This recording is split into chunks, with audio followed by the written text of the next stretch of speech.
All right, so we're going to be joining the club of composite with expanding foam wings here, and we have an Electrolyte wing. It's a little micro EDF.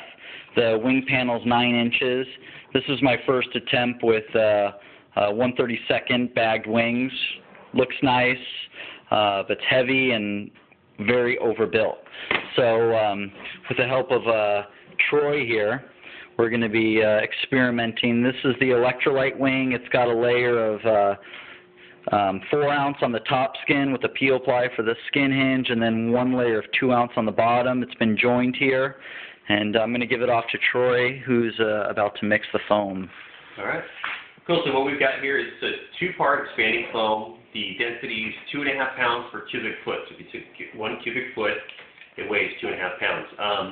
It's very similar to the way they rate expanded beaded foam that we use for sheeted core wing or foam core wings and whatnot. So this is a 2-part mix, just like any epoxy. It's very fast reacting. I mix it for maybe like 20 seconds, and then I got to get it in there because it will start to react for about 40 seconds. 30 to 40 seconds, it starts to sort of, they call it cream time, and then by a minute, it's starting to expand.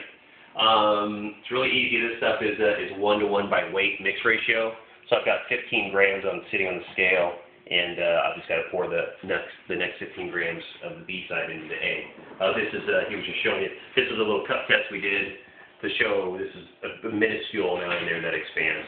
It's going to expand roughly about 25 times its volume, although this is going to be a restricted mold because it's really skinny, long, tall, skinny mold, so it's going to kind of have some drag as it goes and grows. So getting that tuned, getting the right amount of foam for the volume is always a tricky thing. So we're going to try to get some good expansion, and then we're going to close it off on the top. I've got a silicone mold I use as a plug. I'm going to plug this, and I'm going to leave 2 vents on the extreme corners to make sure I can displace the air that's in there. Because I actually want that air gone. The foam creates its own gas as it expands, and you don't want to trap air in there because then you can end up with voids. And then once it reaches these vents, the foam expands in these vents, it starts creating what we call back pressure, and that's what really builds your cell consistency, and it gives you a good quality foam rather than letting it just do what we call free rise, where it just goes anywhere it wants to. You could have air pockets, you could have all sorts of things. So that's what we're going to do. So let's get going. I'm going to go ahead and fire up my scale. So I got 15 grams of A. So all I need to do is pour 15 grams of E. Safety first. Got my goggles on so I don't splash any in my eye. Got my gloves on. Don't want it on you. It's sticky stuff, just like epoxy.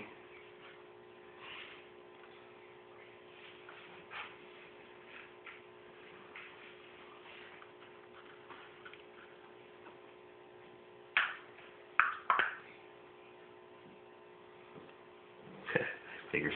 A couple more grams will be no big deal.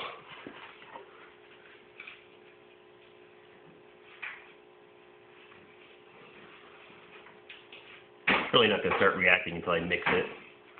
The B's just kind of hanging out on top. All right, there's 15 grams. Put the lid back on. Wipe my finger off. Cool. All right, so like I said, I'm going to mix it for about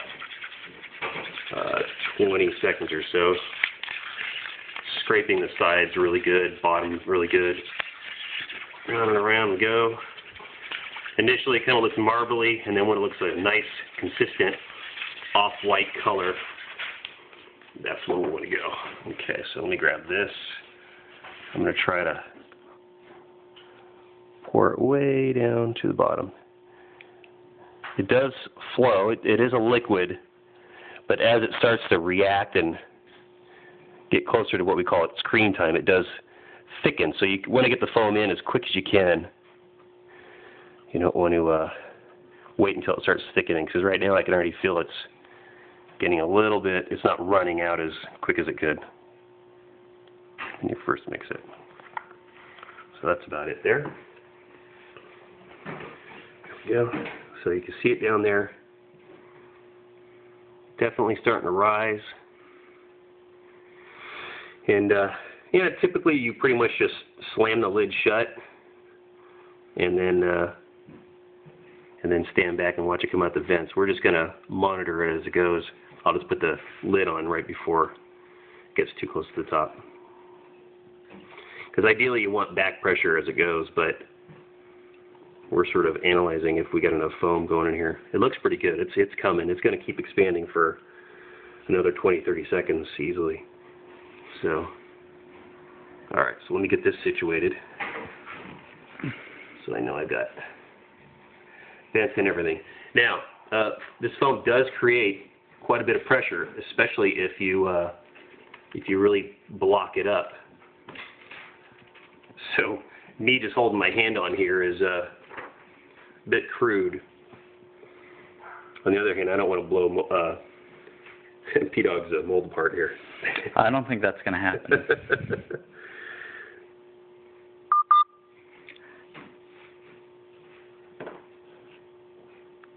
So I see it cruising over to the vents. Not there just yet, but it's getting pretty close.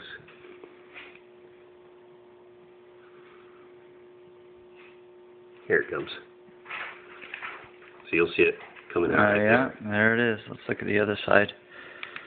Not yet. Oh. There she is.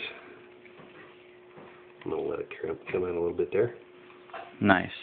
Okay, so this is what you're seeing is actually good. You do want some of the foam to come out.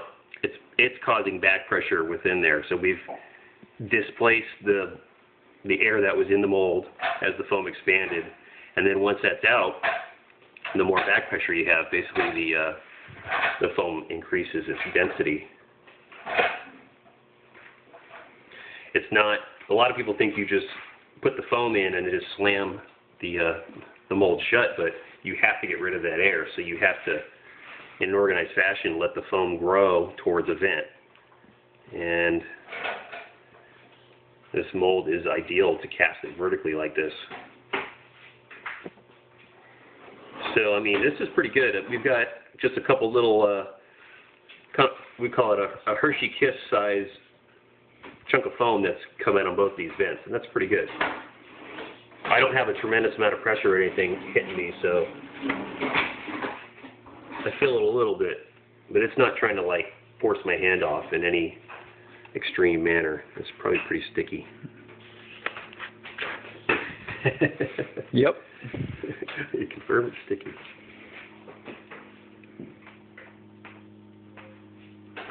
So I'm going to have to hold my hand here for a couple minutes and let it stop gassing out. So we'll call it